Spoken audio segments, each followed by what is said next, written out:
नमस्कार मित्रों, Shukla ji UP 32 channel में आपका स्वागत है। और मित्रों, आज इस वीडियो में बात करेंगे हम श्री कृष्ण के द्वारा राजा नृग का उद्धार। इस पे मित्रों हम इसमें बात करेंगे। और जो लोग पहली बार चैनल को देख रहे हैं वो चैनल को सब्सक्राइब कर लें मित्रों, जिससे ऐसे ही धार्मिक वीडियो आपको देखने को मिलते रहें।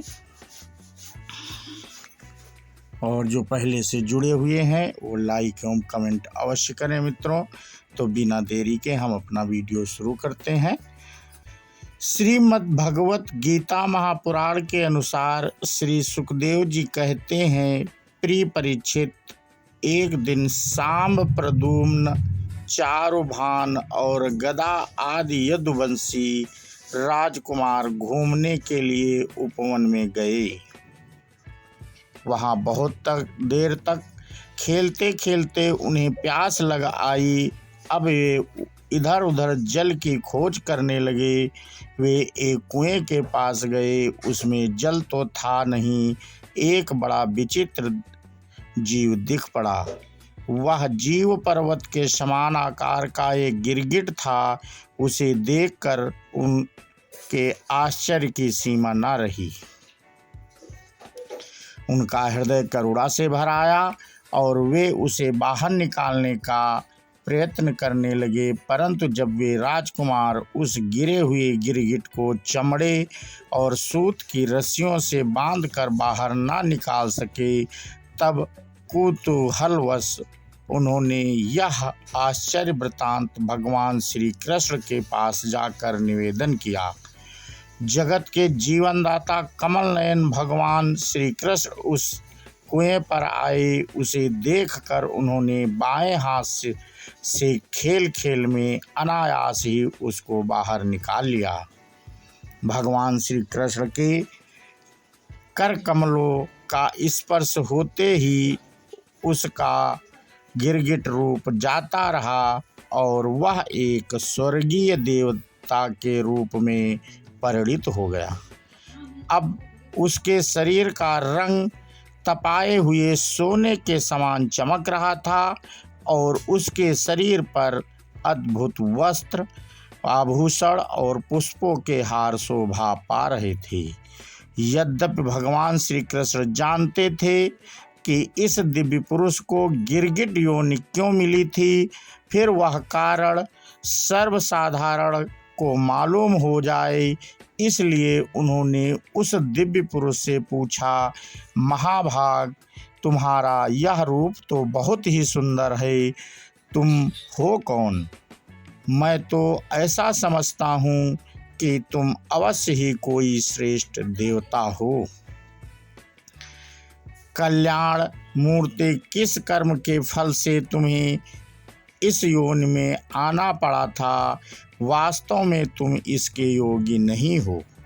हम लोग तुम्हारा वृतांत जानना चाहते हैं। यदि हम लोगों को वह बतलाना उचित समझो तो अपना परिचय अवश्य दो। श्री सुखदेव जी, परीक्षित, जब अनंत मूर्ति भगवान श्री कृष्ण ने राजा नृग से इस प्रकार पूछा, तब उन्होंने अपना सूर्य के समान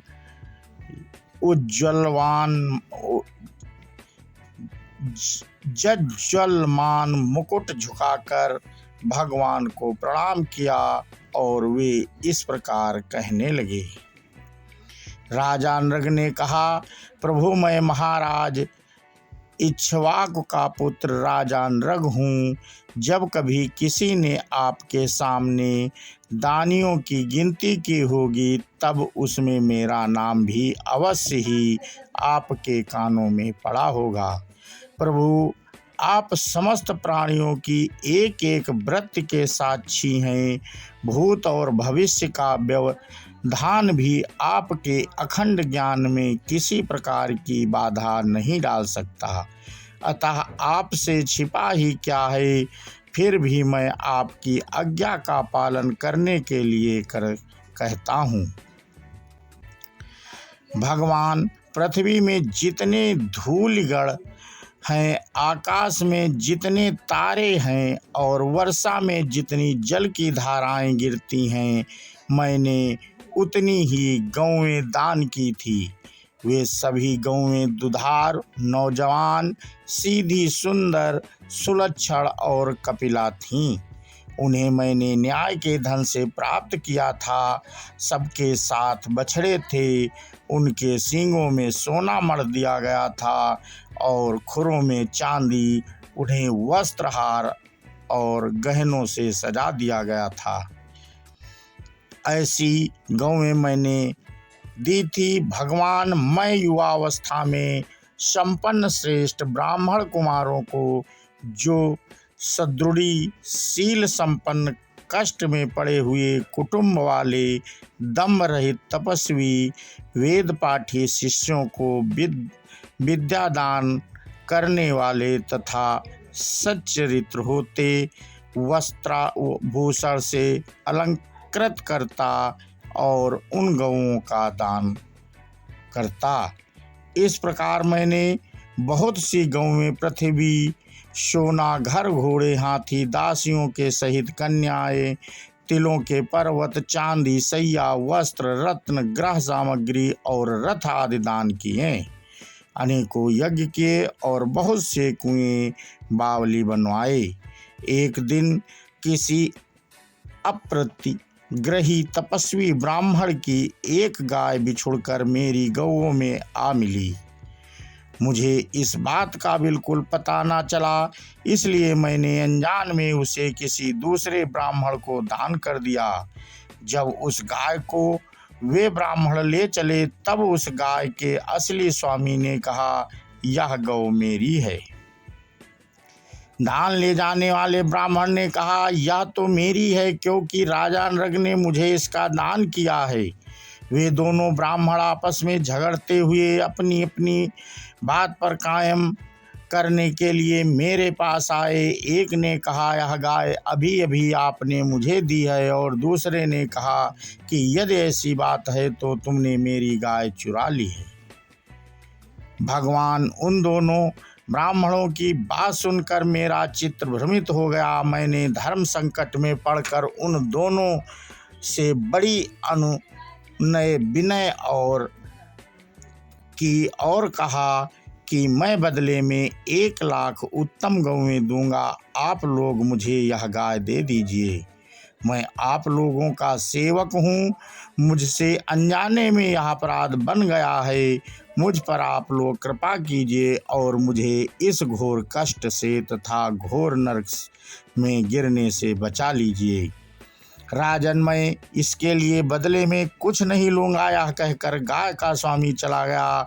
तुम इसके बदले 1 लाख ही नहीं, 10,000 गायें और 2 तो भी मैं लेने का नहीं। इस प्रकार कहकर दूसरा ब्राह्मण भी चला गया। देवाधिदेव जगदीश्वर इसके बाद आयु समाप्त होने पर यमराज के दूत आए और मुझे यमपुरी ले गए। यहाँ यमराज ने मुझसे पूछा, राजन, तुम पहले अपने पाप का फल भोगना चाहते हो या पुण्य का?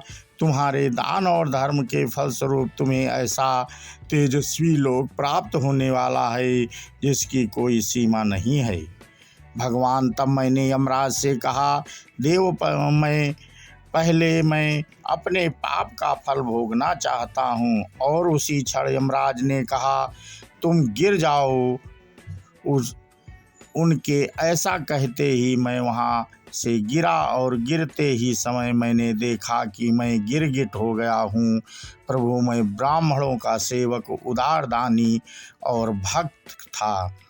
मुझे इस बात की उत्कट अभिलाषा थी कि किसी प्रकार आपके दर्शन हो जाएं। इस प्रकार आपकी कृपा से मेरे पूर्व जन्मों की स्मृति नष्ट ना हुई। भगवान आप परमात्मा हैं। बड़े बड़े शुद्ध हृदय योगीश्वर उपनिषदों की दृष्टि से अपने हृदय में आपका ध्यान करते हैं।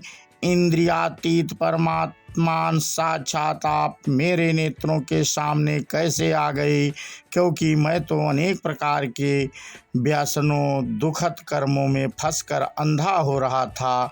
आपका दर्शन तो तब होता है जब संसार के चक्कर से छुटकारा मिलने का समय आता है। देवताओं के भी आराध्य देव पुरुषोत्तम गोविंद आप ही व्यक्त और अव्यक्त जगत तथा जीवों के स्वामी हैं। अविनाशी अच्युत आपकी कीर्ति पवित्र है। अंतर्यामी नारायण आप ही समस्त वृत्तियों और इंद्रियों के स्वामी हैं। प्रभु श्री कृष्ण, मैं अब देवताओं के लोक में जा रहा हूँ, आप मुझे आज्ञा दीजिए।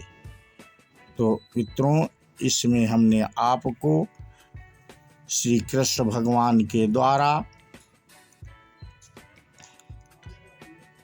राजा नृक का उद्धार कैसे हुआ उसके बारे में मित्रों हमने आपको जानकारी दी। वो एक कुएं में गिरे थे और प्रभु ने जब उन्हें निकाला और उनके पैरों का दर्शन स्पर्श होते ही वो देवता रूप में हो गए। तो इस प्रकार हमने आपको जानकारी दी मित्रों, और ये वीडियो आपको कैसा लगा हमें अवश्य बताएं। और जो लोग लाइक एवं कमेंट अवश्य करें। और चलते चलते मित्रों, जो लोग चैनल को नहीं सब्सक्राइब किए हैं वो सब्सक्राइब कर लें। इसी के साथ एक जयकारा लगाते हैं, बोलो श्री कृष्ण भगवान की जय हो। राधे राधे, जय हिंद, जय भारत, वंदे मातरम।